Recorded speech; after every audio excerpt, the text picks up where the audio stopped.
우리 얼마 전까지 보셨던 이 신약의 이제 계시록 시리즈 배경은 AD 주후 100년쯤의 이 로마 제국, 도시가 점점 확장되고 철학과 종교가 발달을 하고 뭔가 이렇게 주고받고 오고 가는 것이 많은 이 바쁜 이 사회의 배경이었죠. 오늘부터는 구약으로 다시 넘어갑니다. 계시록의 배경에서부터 한 1500년을 거슬러 올라가서 이제 막 애굽에서 빠져나온 이 노예 떼들이 이 시내산 아래에 모여있는 그 광야로 갈 거예요. 바로 레위기입니다. 제목부터 뭔가 어렵고 창세기부터 성경 통독을 시작하면 흥미가 뚝 떨어지기 시작하는 그 첫 번째 고비. 그 다음 레위기 다음 민수기 가버리면 그냥 덮어버리는 경우가 참 많죠. 참고로 통독하실 때 이거 뭔 말이야? 이게 무슨 숫자고 무슨 이름들이야? 싶은 것들은 그냥 넘어가셔도 괜찮습니다. 통독으로 쳐드릴게요. 쓱쓱 이렇게 넘어가시다가도 나중에 딱 걸리면서 이 빛나는 그 말씀들, 들어오는 말씀들이 될 것이에요. 그런 신비가 있는 성경이기 때문에 우리가 계속해서 잘하는 본문들도 또 이렇게 보다 보면은 은혜를 새롭게 주시는 때가 참 많이 있습니다. 벌써 6월 마지막 주일, 1년의 반이 지나갔어요. 여러분들 성경 통독 잘하고 계십니까? 눈이 막 옆으로 막 돌아가는데 여러분 포기하지 마시고 성경을 가까이 하시길 바랍니다. 아무튼 이 레위기라는 이 제목이 이미 재미가 없어요. 왜 레위기로 이 제목을 붙였는지, 이 레위기로 제목을 붙인 역사가 짧은 것도 아니고 관련이 있으니까 붙인 건데, 이 사실 히브리어 성경에는 제목이나 장절이 따로 없고요. 그래도 이 책을 구분하기 위해서 이 부르는 이름들이 있는데, 말 그대로 제목이죠. 그냥 그 책에 있는 그 첫 구절의 단어를 뽑아다가 제목으로 부릅니다. 창세기는 이제 베레시트, 이렇게 태초에라는 것이 제목이 되겠고, 출애굽기는 이제 쉐모트, 이제 이름들이라는 이제 제목이 되겠어요. 누가 애굽에 들어갔었는데 누가 나오는지 그런 이름들의 책입니다. 이런 식으로 이 세 번째 책, 우리 성경 이 레위기의 히브리 제목은 이 바이크라가 됩니다. 바이크라. 이 직역을 하면 그리고 부르셨다라는 뜻이에요. 그리고 부르셨다. 이 단순히 레위기라는 제목보다 그리고 부르셨다라는 제목에서 이 책의 위치와 목적이 확 살아납니다. 이 그리고는 이 연결해주는 접속사잖아요. 그러면 이 레위기 책의 직전에 출애굽기 끝부분에서 있었던 일은 무엇인가? 여호와께서 모세에게 명령하신 대로 모세가 성막을 지어서 봉헌하는 것으로 출애굽기가 끝이 납니다. 그리고 바로 이어지는 책에서 그리고 부르셨다. 하나님 정성껏 성막을 지었습니다. 우리 모였습니다. 오세요. 이게 아니라 하나님이 부르시면 우리가 나아가는 것이에요. 그리고 부르셨다. 이 부르시는데, 하나님이 부르시는데 그러면 하나님 앞에 우리가 어떻게 나아가나? 그것이 레위기 제일 앞에 나오는 그 제사법, 예배 드리는 방법이고요. 이 당시에 이 제사법이 기록된 이유입니다. 그리고 이 부르시는 하나님 앞에서 우리의 첫 번째 반응이 예배라는 것이에요. 그리고 나서 그러면 부름받은 사람은 어떻게 살아가야 하나? 이 부름받은 사람의 구별된 삶, 거룩하고 속되고 정하고 부정한 것을 이렇게 구별하는 삶의 기준이 레위기 후반부에 기록된 것이지요. 이것이 레위기서입니다. 이제 레위기에 대해서 가이드라인이 생기셨고 좀 더 흥미가 생기셨기를 바랍니다. 오늘과 이제 7월 동안에 이 레위기를 제사법 위주로 맛을 보실 텐데, 그리고 부르셨다라는 이 제목처럼 부르신 이유, 그러면 부름받은 자의 응답, 하나님이 직접 정해주신 그 제사법들 속에서 우리의 예배가 하나님이 기뻐하시는 모습으로 회복되기를 주님의 이름으로 축복합니다. 이스라엘 백성을 애굽에서 끄집어내시고 이 거룩하신 하늘의 하나님이 시내산까지 내려오십니다. 시내산에서 이스라엘 백성과 너희는 내 백성, 나는 너희의 하나님, 우리 언약을 맺자, 결혼식을 하는 것이죠. 그리고 십계명의 계약서로 주어집니다. 그럼 우리 이제 동행하자. 내가 땅으로 갈게. 하지만 나는 지극히 거룩한 하나님이야. 나는 죄와 함께하지 못한다. 지극히 거룩한 곳을 구분하여라 라고 말씀하셨습니다. 그래서 하나님이 디자인하신 대로 모세가 성막을 건축하지요. 이 성막의 구조에 대해서도 나중에 다룰 기회가 있으면 좋겠습니다. 이 모세가 성막 짓기를 마치고 또 하나님은 구름 가운데 임재를 하세요.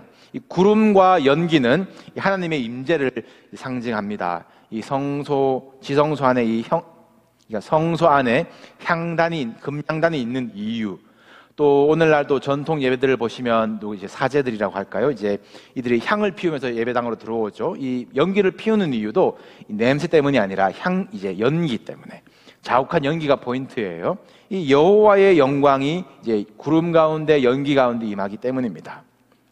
그래서 여호와의 영광이 이제 성막에 충만함에, 그 다진 성막 가운데 구름이 임하고 거기 여호와의 영광이 충만합니다. 그렇게 출애굽기가 끝이 나는데 오늘 레위기서에서는 여호와께서 회막에서 모세를 부르시고 라고 시작을 합니다. 그럼 성막은 어디이고 회막은 어디이냐? 같은 말입니다. 성막은 하나님이 임재하시는 곳, 거룩한 곳이라는 것을 강조할 때에, 그리고 또 회막은 이 모일 회자, 회의한다고 할 때 회자, 이 텐트 오브 미팅, 하나님이 거기서 인간과 만나신다라는 것을 강조할 때에 쓰이는 표현이에요. 만나자, 회막에서 부르시는 겁니다. 그럼 사람은 이 하나님의 부르심에 감격해서 하늘에서 신의 산에서 텐트로 이 오신 것에 그 감격해서 감사해서 그 앞에 나아가는데 그냥 나오는 게 아니지요. 오늘 본문에서 하나님은 예물을 가지고 나오라고 명령하십니다. 이 예물에 대해서 하나님 앞에 나올 때에, 예배할 때에 뭘 드려야 되는구나, 예물이 헌금인가, 이 빈손을 민망하게 만드는 말씀이 되면 안 되겠지요. 하나님과 만나려면 너희가 대가를 내라, 입장료 내라, 아니면 복채를 내라, 이런 말씀이 아닙니다. 오늘 예물에 대해서 정확하게 아시길 바랍니다. 하나님은 부르시고 우리는 예물을 드림으로 여호와 앞에 기쁘게 받으심이 되도록 너희가 예물을 드리라라고 명령을 하시는데, 이것은 형편대로예요. 형편대로. 소나 양이나 염소나 비둘기를 드리라. 그리고 이것을 하나도 남김없이 그냥 완전히 불살라 태워버리는 것, 이것이 번제입니다. 번트 오퍼링. 이 제사 유형으로는 이제 불을 쓰는 제사가 되니까요. 번제를 드릴지니 이는 화제라, 불을 쓰는 제사니라 라고 하는 것입니다. 이것이 여호와께 향기로운 냄새래요. 이 번제가 이 첫 번째 제사법이 됩니다. 모든 제사의 기본형이 되어요. 하나님을 예배합니다라고 하면 일단 번제입니다. 특별한 목적이 있는 제사가 있어요. 뭐 화목제, 속죄제, 뭐 이런 식으로 우리가 다음 시간에 곧 배우시겠지만, 이 화목제를 드릴 때에도 번제 플러스 화목제, 속죄제를 드릴 때에도 번제에다가 또 속죄제, 이렇게 드리는 이 번제를 기본 제사로 드리고 거기다가 목적의 제사를 드리는 것이에요. 이 기본 예배라고 했습니다.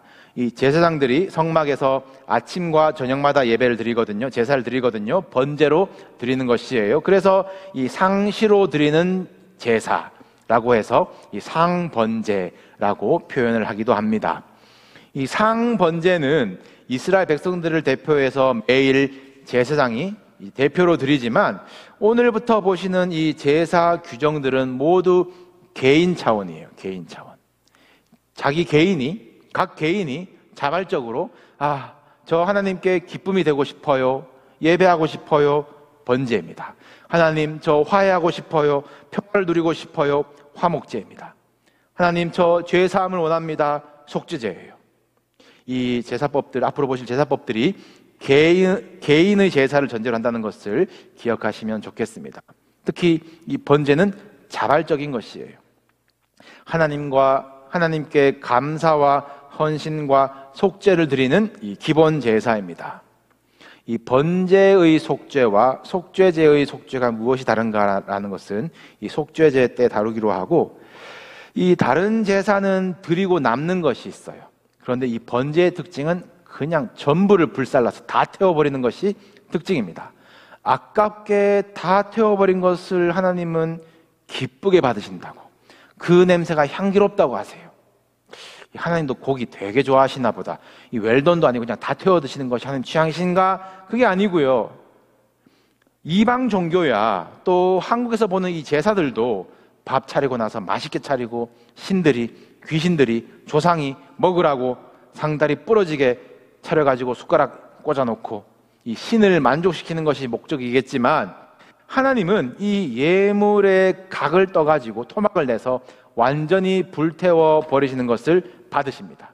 이게 하나님 앞에 드리는 예물인데요. 이 예물의 기준을 봅시다. 오늘 본문을 보시면 누구든지 여호와께 예물을 드리려거든 가축 중에서, 누구든지 소나 양이나 염소나 비둘기를 예물로 드릴 수 있는데 가축 중에서 드리는 것이에요. 잡아다가, 사냥해서다가, 아니면 사다가 드리는 것이 아니라 내가 내 집에서 내가 키운 가축 중에서 드리는 것이 원칙입니다. 이 예외가 있는 것이 이 소, 양, 염소, 비둘기, 이게 가격 순서잖아요. 이 형편의 차이거든요.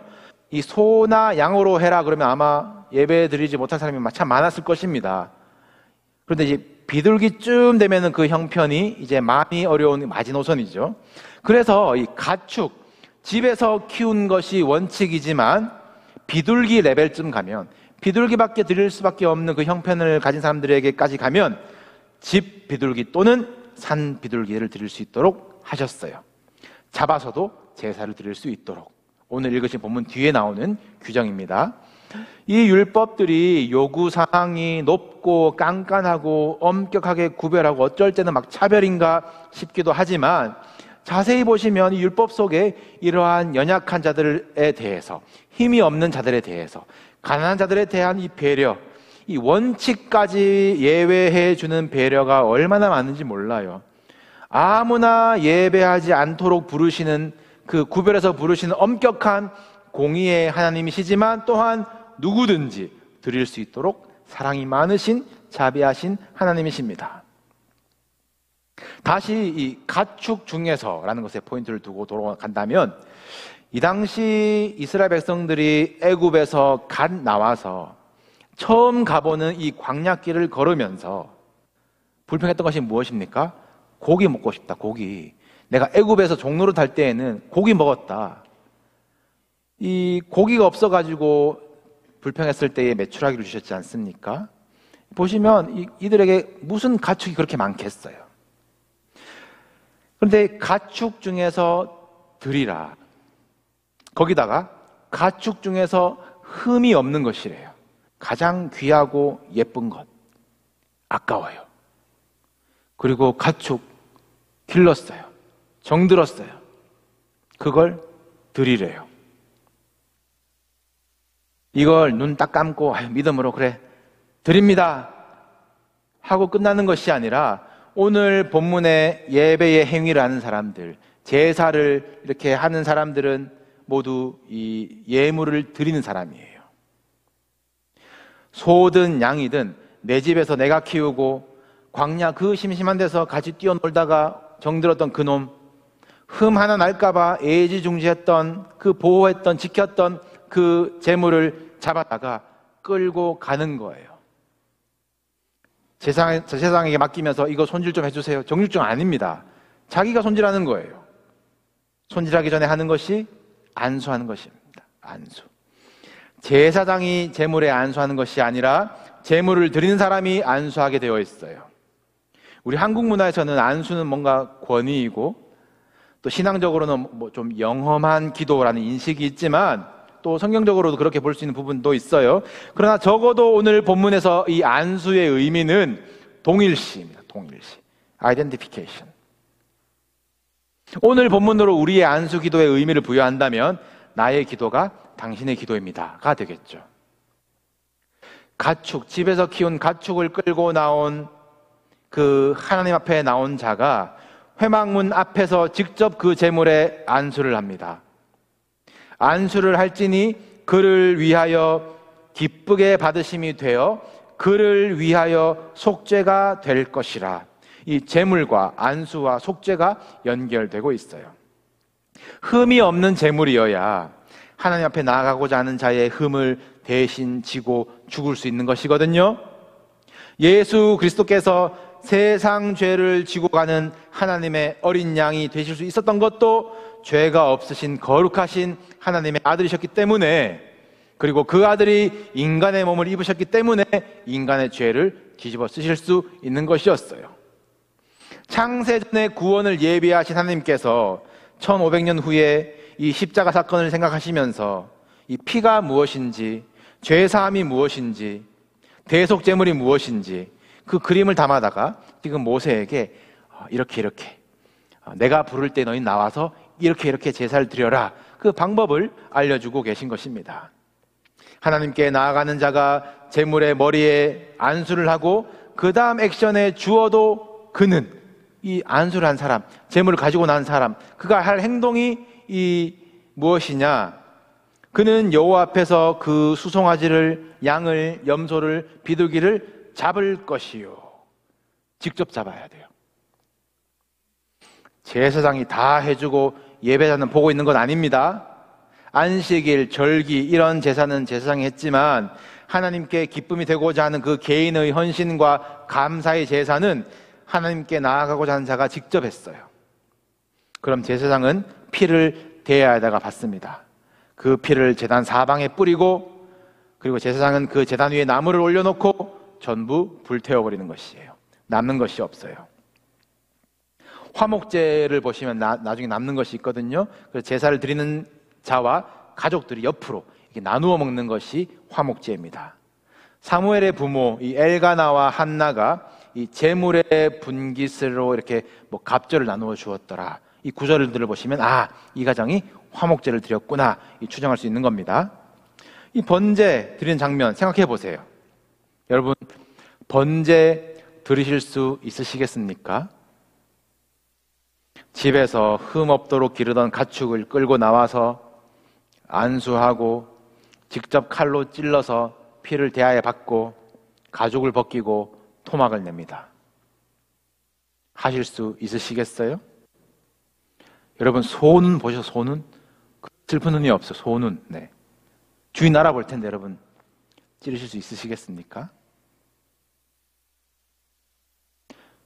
요즘 병아리 키우는 재미에 빠지셨다고. 네. 다행히 닭은 제물이 안 됩니다. 만약 집비둘기처럼 제물로 드릴 때에는 비둘기를 잡아다가 날개를 찢어야 돼요. 그렇게 죽여요. 네. 하실 수 있으세요? 상상해 보세요. 피를 뚝뚝 흘리면서 서서히 죽어가는 그 제물. 회막문까지 같이 걸어왔는데 이제 안 움직여요. 죽었어요.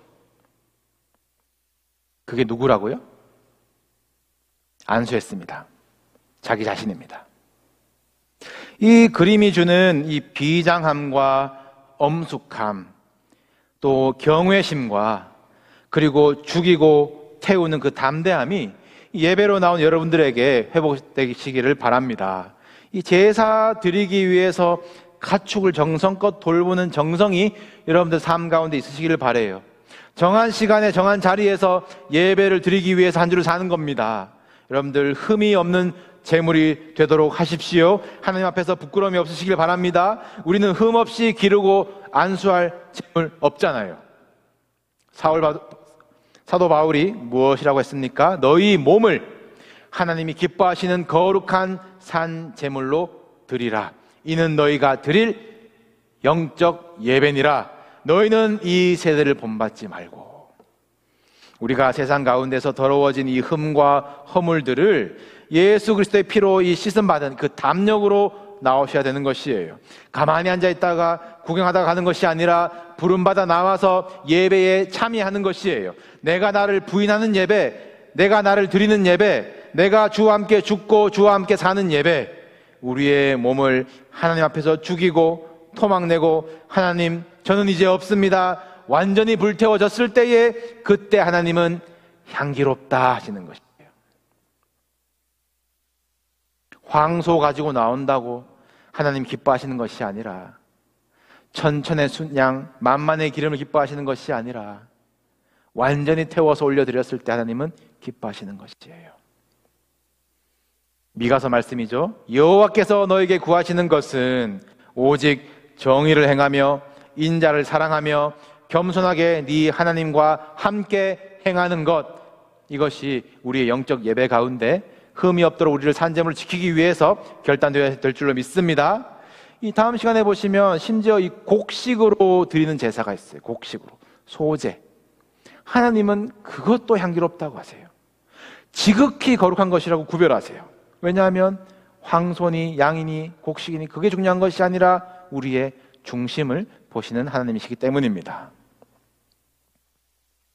앞으로 레위기의 제사법을 보시게 될 때 반복되겠지만 이 제사에는 이 4대 요소가 있어야 된다고 해요.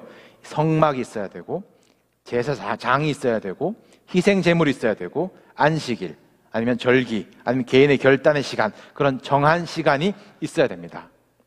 이 4가지, 예수님은 이 모든 것을 한 몸으로 성취하셨습니다.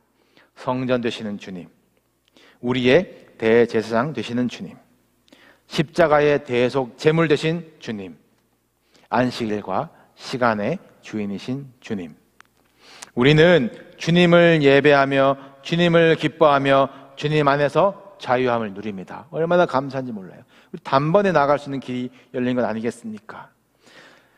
그러나 혹시 우리의 예배가 뭔가 매너리즘에 빠져서 감동도 결단도 심지어 두려움도 없다면 하나님께서 우리에게 직접 정해주신 이 제사법들을 깊이 묵상해 봅시다. 나에게는 하나님과 만나는 자리, 그 회막이 있는가? 나에게는 함께 예배드릴 제사장이 있는가? 나에게는 정성껏 준비하여 아낌없이 드릴 예물이 있는가?